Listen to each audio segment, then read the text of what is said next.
When looking at films that have novelizations, you are often looking at the early draft of the film's story, allowing fans to get a peek in at the alternative version of how the film's events might have played out, or an almost one-to-one adaptation of the film with prose used in place of what the actors and visuals would provide. Godzilla 54 and Godzilla Raids Again have both been subject to American re-edits, but also novelizations, which provide alternative versions to the original films.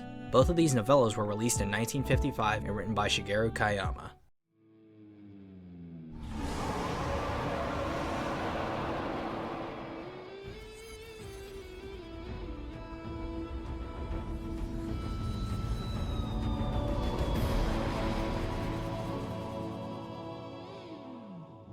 Looking at the book itself, you have the two novellas, but also a short history of Shigeru Kayama, a truncated history of Godzilla and Godzilla Raids Again's production, Professor Angles' rationale behind how the novellas were translated, and a glossary of various people, places, and ideas at the back. For around $20, you're getting a pretty good deal, and with it being sold through Barnes & Noble and Amazon, as well as others, it means you can use whatever preferred retailer you may want to use. Looking at the front cover, it doesn't look familiar, and my assumption was that it's an original art piece. This, however, is a cover of the Japanese version. If there's one thing I wish it had, it would have been either a black and white page or a color spread of some of the other covers that had come out in Japan. And on the back cover, we have some comments by William Tsutsui and Steve Rifle, two men fans are no strangers to with their own written contributions to Godzilla history. I have, however, been saying novellas instead of novels due to their size. When writing stories, what constitutes as a short story, a novella, and a novel are dependent on its word length. The system is for Western books, and this is naturally different in Japan, but based on how the work is translated and how many words it came up to, these are ultimately novellas. But frankly, it doesn't really matter in the grand scheme of things, only a fun bit of information for people who may write or want to know how stories are categorized in terms of size. But before we get into these stories, you may be like me and like to drink something while you read, which is why I recommend Havoc, a new energy drink that cuts down on the number of chemicals you might often see in many brands, but still delivers on that boost you might need while you're reading, gaming, or working on projects like these videos. Use my referral link in the description and get 20% off your first order with my coupon code Kaiju2K. Your orders help go towards the content on this channel and the indie kaiju content I want to provide in the future. But with all that said, here is Godzilla 1954 by Shigeru Kayama.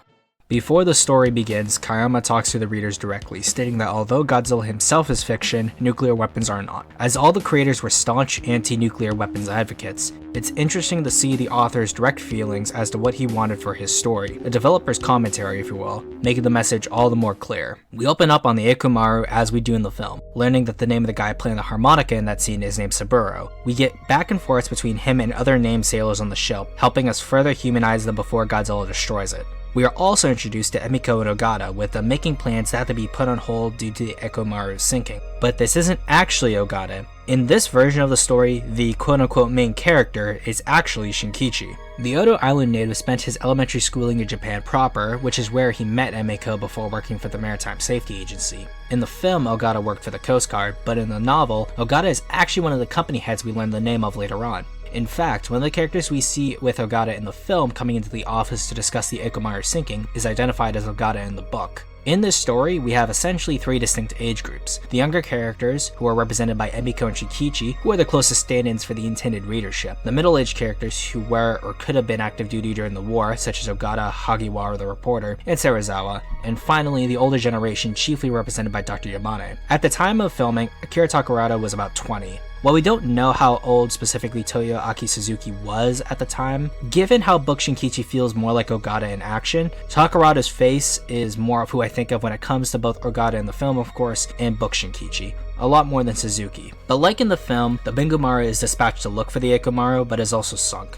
And although Godzilla 84 is usually the film people think of when it comes to Godzilla discussing Cold War tensions, one of the possible reasons for the Ikumaru sinking is proposed to be that of a Soviet sub. This shows that even in the early 50s, the threat of the Soviet Union was on the minds of those at Toho. And since it took so long for this video to come out, I can comment on how Godzilla -1 also mentions the Soviet angle for the possible destruction of many ships.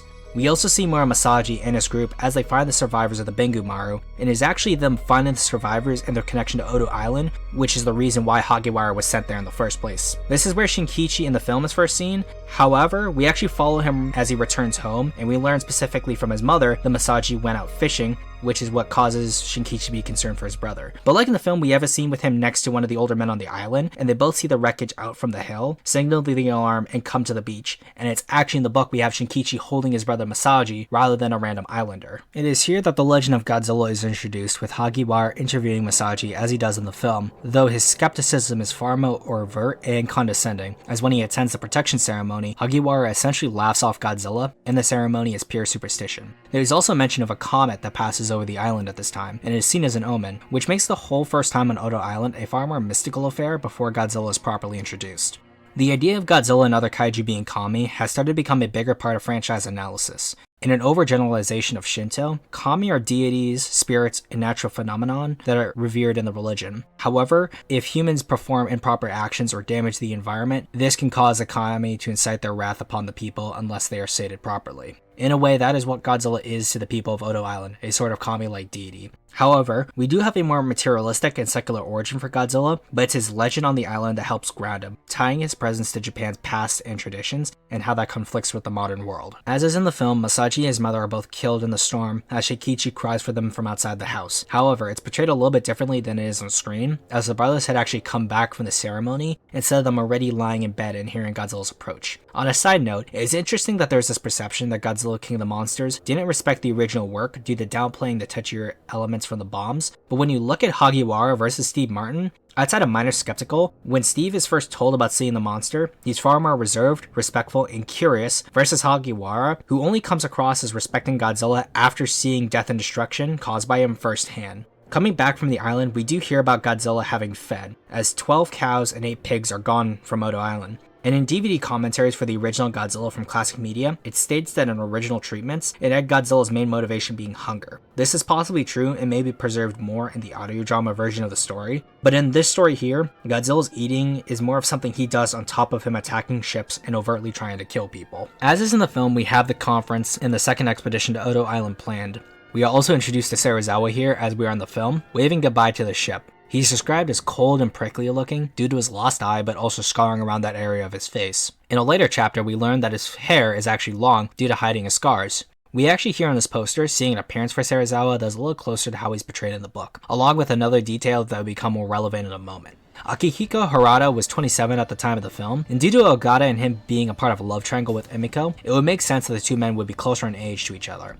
Whereas in the book, Serizawa comes across as a bit older than Emiko and Shinkichi, but a contemporary in age to book Ogata. Almost like an older brother figure in a way. But this also allows me to mention this aspect of the book. The love triangle here isn't present at all. This angle seemed to be something that Honda and the others wanted, and why Film Ogata takes on much of Shinkichi's role in the story, with the angle of the islander being orphaned by Godzilla being the only defining aspect of Film Shinkichi's character. And the character that is Ogata in the book is not even named in the film. But once on Odo Island, the radiation is noticed, along with the footprints and the trilobite. However, this all actually happens throughout the day, and the alarm is raised at night, and we get to see Godzilla appear over the hill at night, and a cow is still present in Godzilla's mouth, but actually also a girl. Going back to this poster, in this scene it's stated that the characters can see Godzilla holding a girl in his hands. This could possibly be due to the fact that they had sacrificed girls in the past, and Godzilla is acting on this impulse directly and just coming up to the island to grab someone of his own accord. But it's also stated that Godzilla emits a pale light, which in a way foreshadows the atomic breath, but it also shows that Godzilla is radioactive. In the film here, Emiko trips and it cuts to Godzilla roaring at her before Ogata saves her, but in the book, Godzilla is actively going out of his way to try and attack and kill Emiko, more than likely to eat her, as the Odo Island tradition entails the sacrificing of young girls, which that tradition is the same between both the book and the film. It can be argued that Godzilla attacking women could be Kayama lifting elements from King Kong, especially with him holding a girl in his hand, which if true is interesting, and although Emperor Horror of the Deep was planned as a Kong film, it does make Godzilla's interactions with Daiyo less out of nowhere with this context in my opinion. In Godzilla -1, spoilers ahead, we have the premeditated Godzilla killing people by biting and stepping on them. This interaction in the book with Godzilla holding the girl is something I wish had made it to the screen, as kaiju directly interacting with humans always makes them feel more real and dangerous. On-screen examples being War of the Gargantuas, King Kong 2005, GMK, and Gamma Rebirth being good examples. But before the diet building scene, we actually have a new one with Shinkichi, Serizawa, Emiko, and Yamane in a car, discussing scientists and the roles they must or mustn't play in relation to politics. It further fleshes out these characters' perspectives and lets the themes of the story have more room to talk in between the action. When we do get to the diet building, much of what is discussed remains the same, with it being mentioned directly that Godzilla is the unintended consequences of the bombs. I'll get back to this point later as it speaks to something, as it's related to the Japanese writers at the time and their views on the bombs and how those views might be expressed by their characters. The train scene is also present here, with the Lucky Dragon number 5 having a mention. Kayama wanting to have these direct references to the real world events helps to further bolster his work's themes and ground the more fantastical elements. The frigate attack on Godzilla that is watched in the Yamane household in the film is more prolonged here, with Godzilla's ship sinking being more prevalent, overall making the threat of Godzilla more apparent. Here is also where we're introduced properly to Book Ogata. Since now Ogata and Shikichi share scenes together, as they do in the film, much of what they say and do, however, is mostly taken up by film Ogata, with some lines being delivered by film Shinkichi. But they still do the job of expositing on Yamane's views of preserving Godzilla for science. We then transition into the nightlife boat attack by Godzilla, but at this point, it kind of just has this interesting aspect of Godzilla that isn't properly cemented anywhere else. That being outside of the atomic breath and Godzilla boiling seawater, it's that Godzilla is also to create whirlpools when he attacks, and it's in this scene here we also see Godzilla's head pop out of a whirlpool before he sinks the ship. The only other Toho monster I can think of that does something similar would be Titanosaurus and Mechagodzilla. Not a big deal, but just an interesting note nonetheless. Yamane, as he does in the film, is adamant about the preservation of Godzilla due to him being able to survive the atomic bombs, and this creates some tension for the middle half of the book. Shinkichi in this chapter comes to the Yamane house to cut ties with the family. Due to him having been orphaned by Godzilla, his anger, to a degree, is transferred a bit onto Yamane due to him wanting to keep Godzilla alive, causing Shinkichi to be unable to reconcile his feelings with the professor,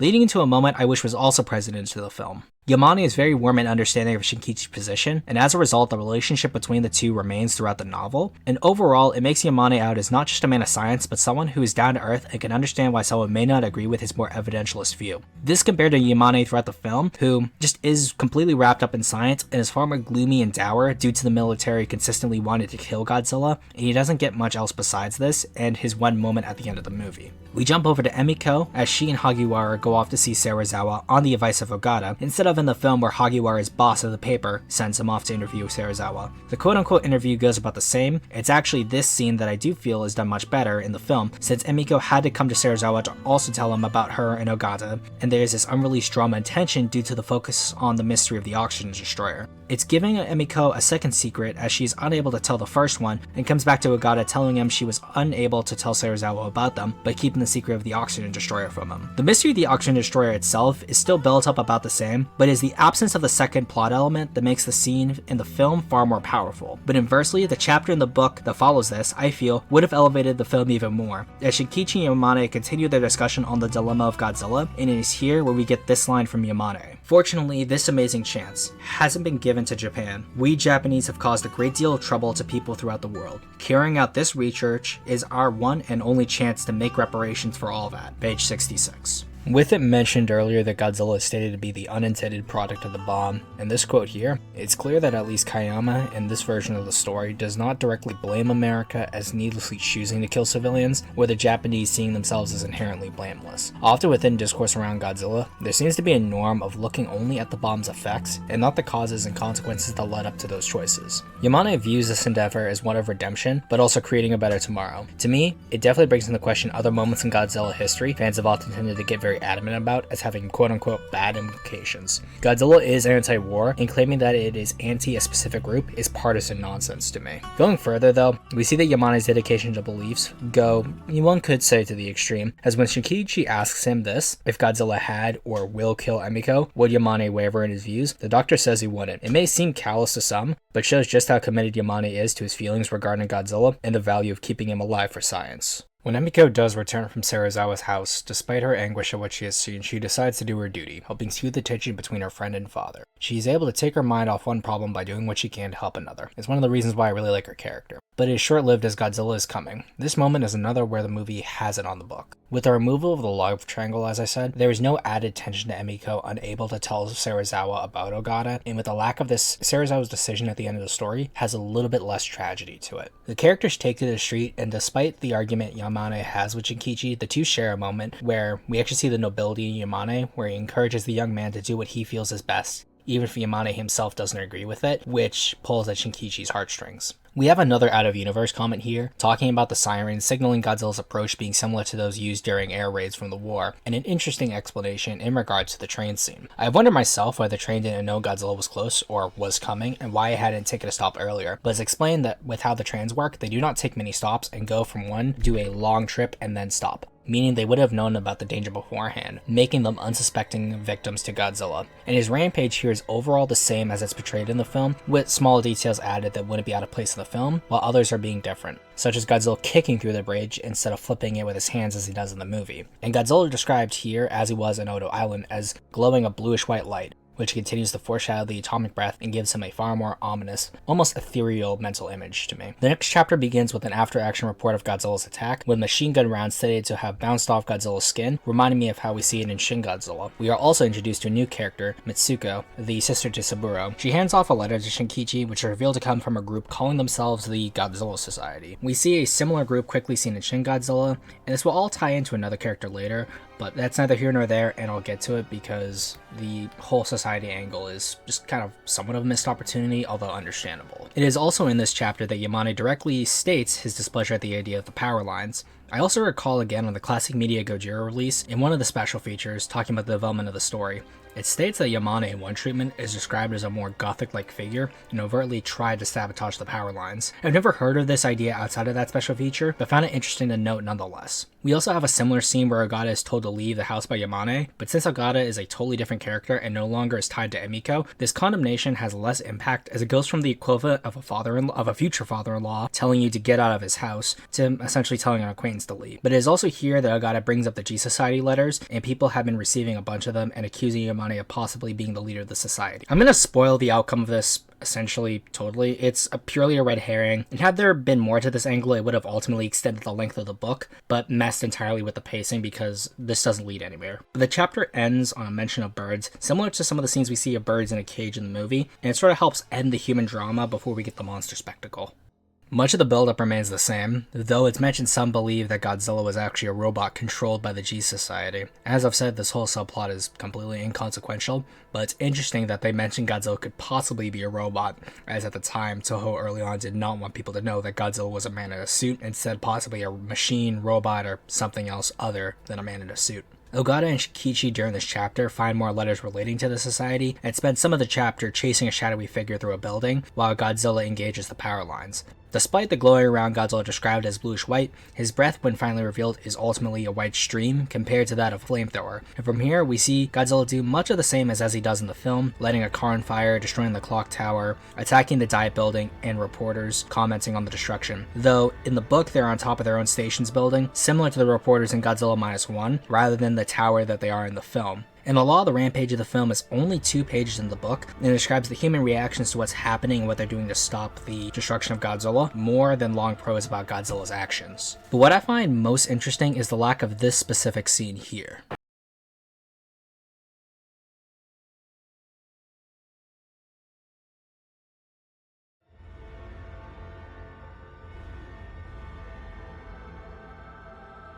Godzilla ends up heading back towards the water, with both book and film Shinkichi cursing him as he leaves Tokyo in ruins. The chapter ends in the hospital sequence similar to in the film, with Emiko comforting a little girl as she does in the film. Though without the scene of her and her mother prior, it still hits, but it hits more with its inclusion in the film. The oxygen destroyer is revealed here as it is in the film, but Serizawa, however, overtly states he would kill himself if the weapon was to be used. It's undercutting its sacrifice just a little. Granted, we know how the story ends, but objectively, if someone was reading this and had not seen the movie, the inclusion of a super weapon undercut by this line would make the conclusion all but obvious. The penultimate chapter has Shinkichi and Emiko going to Serizawa's house. Emiko reveals her betrayal, and Serizawa is stated to be vexed by this, but without the love triangle, it comes across as a betrayal of a friend, instead of what is a deeper betrayal by Emiko, having betrayed Serizawa's trust to someone she truly loves over him. Like in the film, Serizawa goes to destroy his work, but this time with an axe, which Shinkichi tries to stop, resulting in his injury, instead of the unknown cause, which we can only extrapolate on because it's off screen.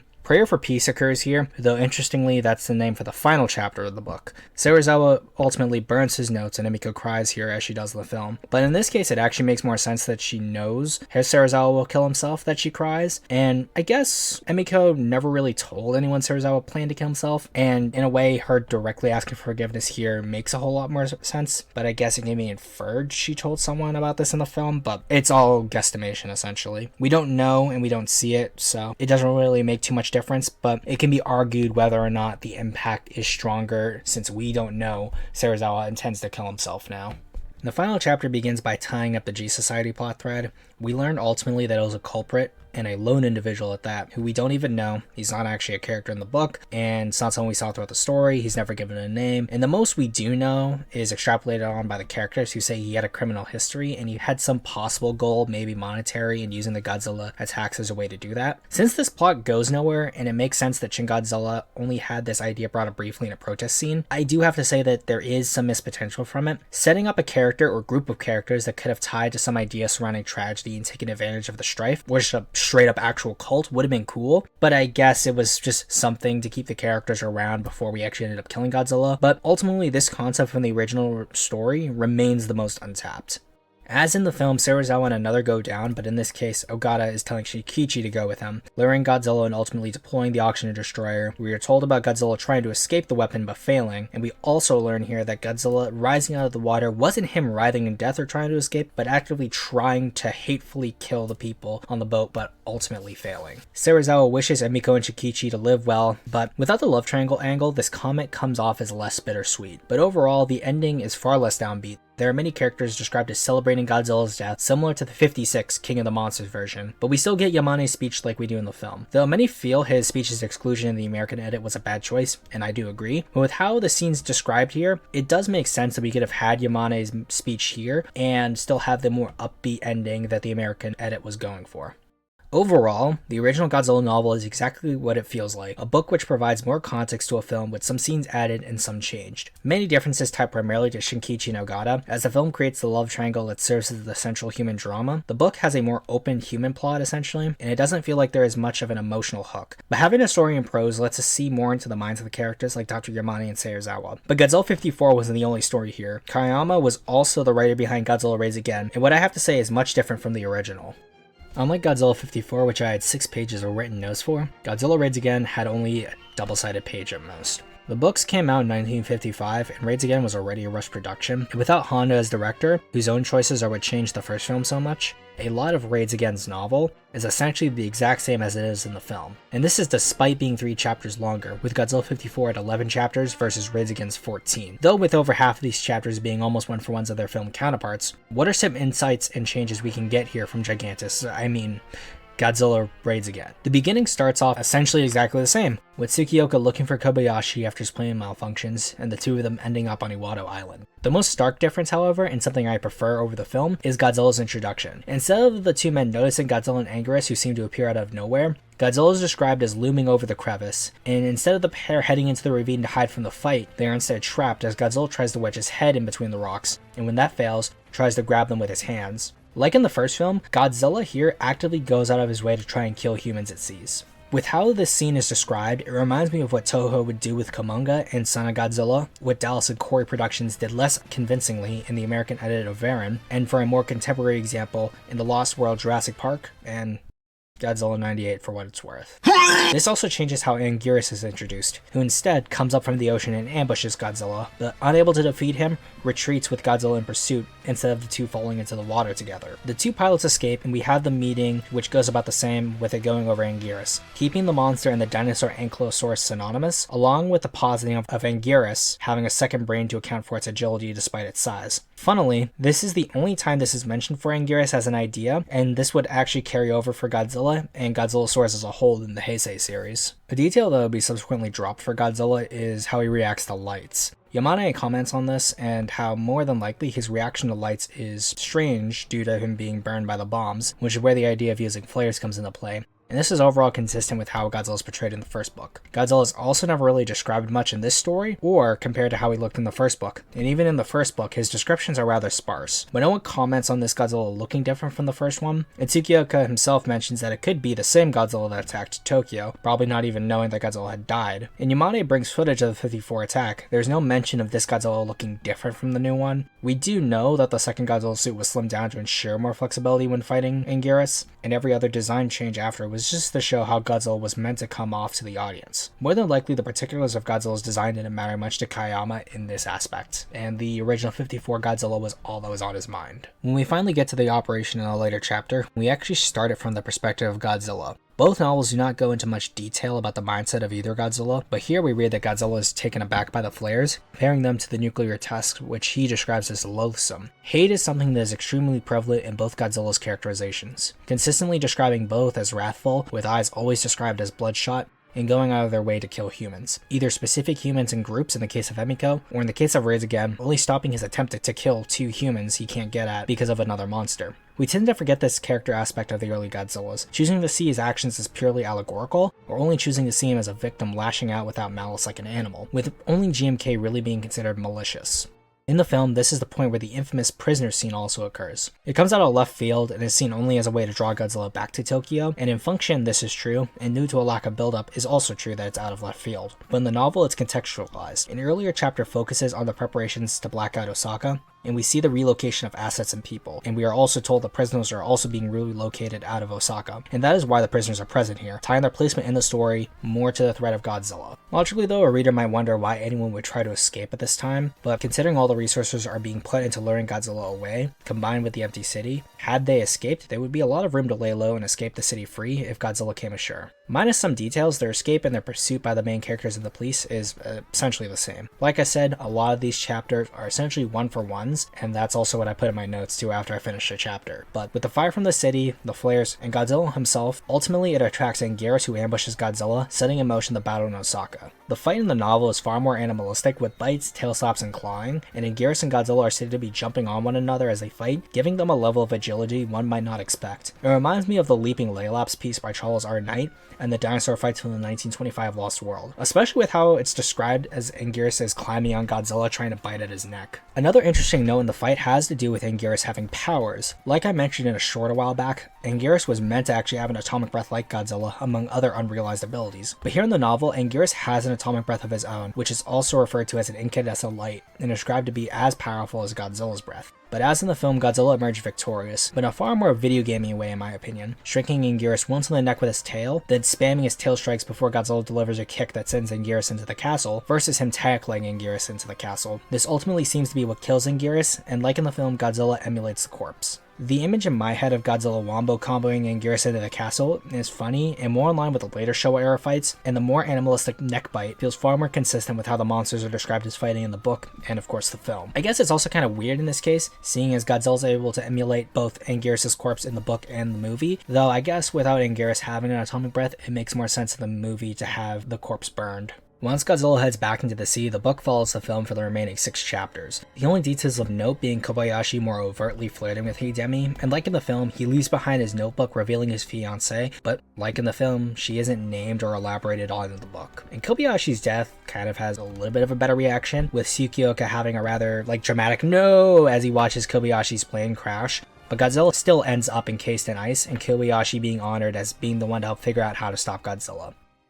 With this book, some of the same problems that can be levied at the film remain, though with touch-ups to the characters by the nature of the medium. As someone who enjoys the film, and with how little it's changed between the two, I found myself reading the story faster and enjoying myself more. That's not to say I didn't enjoy the first Godzilla novel, however. I did, of course, but with the legacy of the first film and just the nature of reading for the sake of review, and with much more changed, I was stopping more often to take notes and looking at changes, elaborating on the implications and the like. But since most of you won't be doing that, you'll more than likely still read 54 slower just to absorb those changes, but I still recommend going through Raids Again and reading it.